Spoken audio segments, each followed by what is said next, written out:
Bien le bonjour la compagnie. Je viens encore aujourd'hui vous lancer un propos qui a déjà été lancé, mais pour emmener des petits, détails, des petites spécificités à des intrigues, que certains m'ont, partagées. Alors, le dénigrement, eh oui, ce fameux dénigrement qui, alourdit tellement de choses.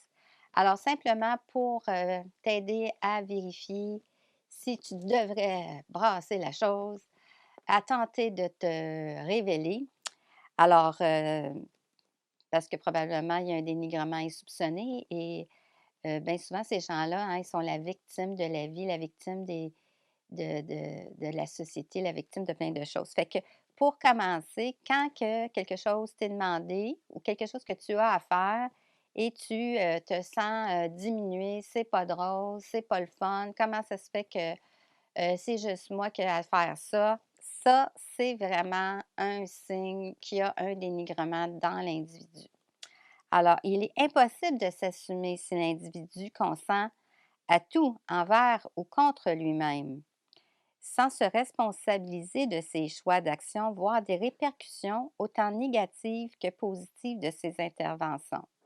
Bon, ça veut dire que quelqu'un demande à la personne voudrais-tu laver le plancher? Puis là, elle rouspète, puis tatata. Tu sais, elle consent à le faire, mais contre elle-même.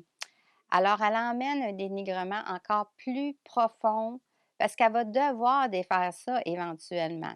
Fait que je te soulève l'observation pour que tu me partages peut-être éventuellement ce que tu en penses. J'ai aussi indiqué là-dessus, accepter des autres de devenir leur souffre-douleur, leur pushing bag, sans aucunement s'en objecter, c'est aussi un fort signe de dénigrement et ça, c'est aussi un danger pour la santé physique de la personne, de toujours accepter. Il faudrait les gens doivent à un moment donné s'arrêter pour réfléchir à si je m'obstine à conserver cette attitude-là, est-ce que je crois que je vais gagner? Est-ce que je vais réussir sur le créateur?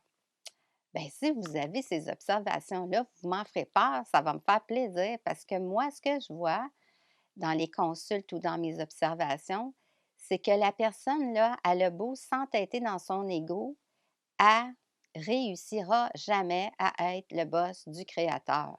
Pourquoi? C'est que la problématique va s'accentuer et vous tiendrez compte peut-être des gens qui auront été des souffres-douleurs et qui vous montreront la panoplie de cachets médicaux qu'ils doivent absorber pour continuer à persister dans cet abus contre eux-mêmes, pour tenter de baisser la pression en eux qui ne cesse, c'est-à-dire de nourrir, de ne pas réagir. Alors ça, c'en est un autre point sur le dénigrement. Être tellement habitué de sa conviction, de son manquement, d'en provoquer l'erreur ainsi, assurément. On a des, gens qui sont dans le dénigrement, qui sont tellement convaincus de pas être bons, pas être capables, pas être à la hauteur, on va les entendre dire: «Ben, c'est ça, c'est encore moi le problème. Ben, c'est ça, c'est donc pas drôle». Que à force de croire, et de énoncer ça, ben, c'est ça qui arrive. Pas parce qu'ils étaient pas capables, parce qu'il y avait la conviction qu'ils étaient pas capables. Mais on est tous aptes à quelque chose si on y met du cœur et si on est vraiment sincère avec soi-même. Et ça, c'est très, très subtil comme dénigrement, mais c'en est un flagrant.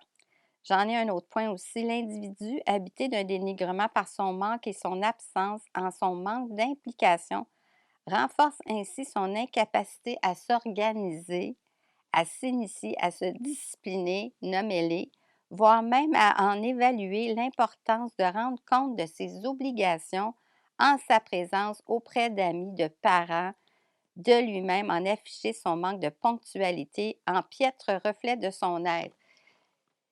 La personne arrive en retard, et pas à son rendez-vous, l'a oublié, doit partir plus tôt, j'en ai tellement d'exemples que j'ai entendus et elle a pas le culot de revenir à la personne et de comprendre ou d'avoir réalisé l'importance, de cette relation-là et est incapable de venir lui expliquer tellement la honte de sa personne, est convaincue que l'autre personne ne comprendrait pas. Plus simple, elle a fait quelque chose, un oubli parce qu'elle s'oublie parce qu'elle est pas là. L'autre personne, elle compte pour elle, mais elle est tellement convaincue qu'elle acceptera pas ce manquement-là qu'elle y dit même pas et qu'elle espère que ça va passer dans la brume. Alors là-dessus, je vous ai emmené encore des petits, points importants sur les bases, sous-jacentes cachées de ce vicieux, dénigrement-là. Alors peut-être ça vous aidera. Je vous souhaite une bonne observation et un bon recentrage. À la prochaine.